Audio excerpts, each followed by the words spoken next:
Halo, selamat malam semuanya.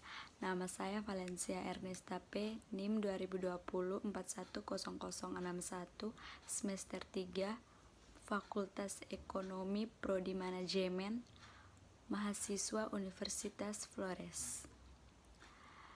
Baik, konten ini saya buat untuk memenuhi tugas manajemen keuangan.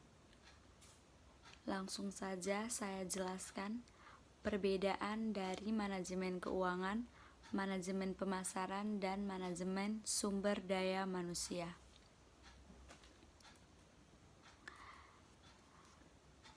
Perbedaannya yang pertama dilihat dari tugas.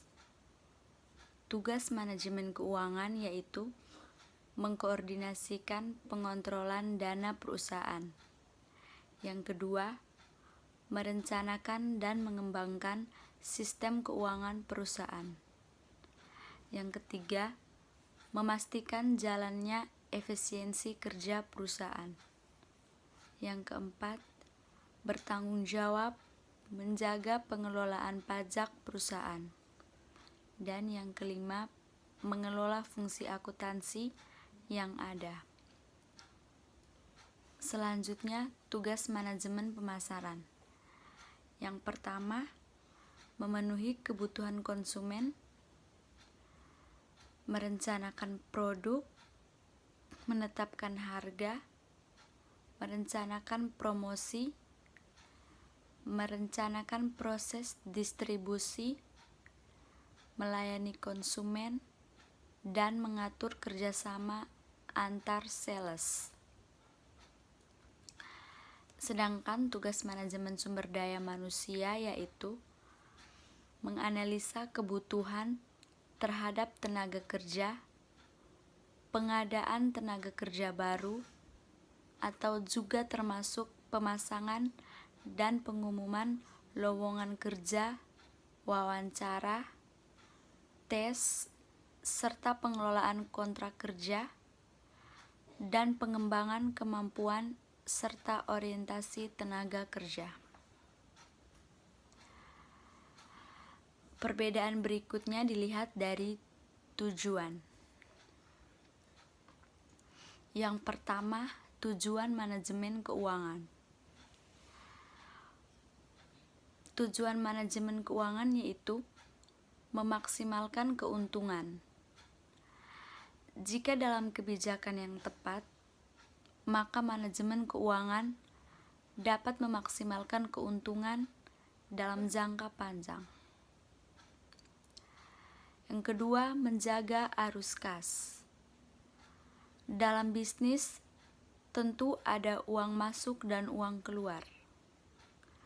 Jadi, tujuan manajemen keuangan adalah untuk menjaga arus kas agar tidak terjadi ketimpangan, yakni lebih besar pengeluaran dari pemasukan.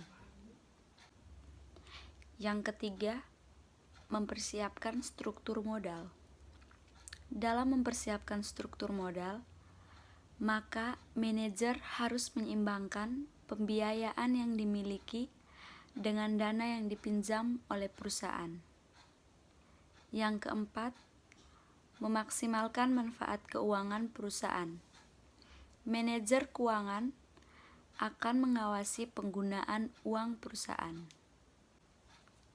Yang kelima, meningkatkan efisiensi.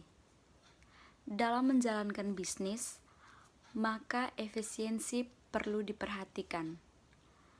Dengan penyaluran dana yang tepat pada semua aspek, maka efisiensi perusahaan akan mengalami peningkatan. Yang keenam, memastikan kelangsungan hidup perusahaan. Yang pasti, adanya manajemen keuangan adalah untuk membuat perusahaan bisa bertahan pada persaingan bisnis yang sangat kompetitif. Yang berikut, tujuan manajemen pemasaran. Yang pertama, menciptakan permintaan. Tujuan pertama manajemen pemasaran adalah untuk menciptakan permintaan melalui berbagai cara. Yang kedua, pencitraan produk yang baik di mata publik.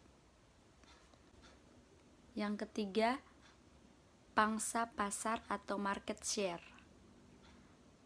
bertujuan untuk meningkatkan pangsa pasarnya, yaitu rasio penjualannya.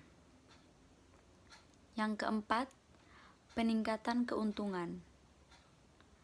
Jika perusahaan tidak menghasilkan laba, maka perusahaan itu tidak akan mampu bertahan. Selanjutnya, tujuan manajemen sumber daya manusia. Tujuannya mengoptimalkan kegunaan dari seluruh pekerja dalam sebuah perusahaan atau organisasi. Selain itu, tujuan manajemen ini juga dapat diartikan sebagai sarana membantu para manajer fungsional atau manajer lini supaya mampu mengelola seluruh pekerja dengan cara-cara yang lebih efektif. Yang berikut saya akan menjelaskan hubungan manajemen keuangan dan akuntansi. Manajemen keuangan merupakan cara mengelola keuangan dengan fungsi-fungsi manajemen sehingga dapat digunakan untuk mengambil keputusan terkait dengan keuangan. Sedangkan akuntansi merupakan sistem pencatatan dari hasil pelaksanaan manajemen keuangan tersebut. Sekian pembahasan dari saya. Selamat malam dan terima kasih.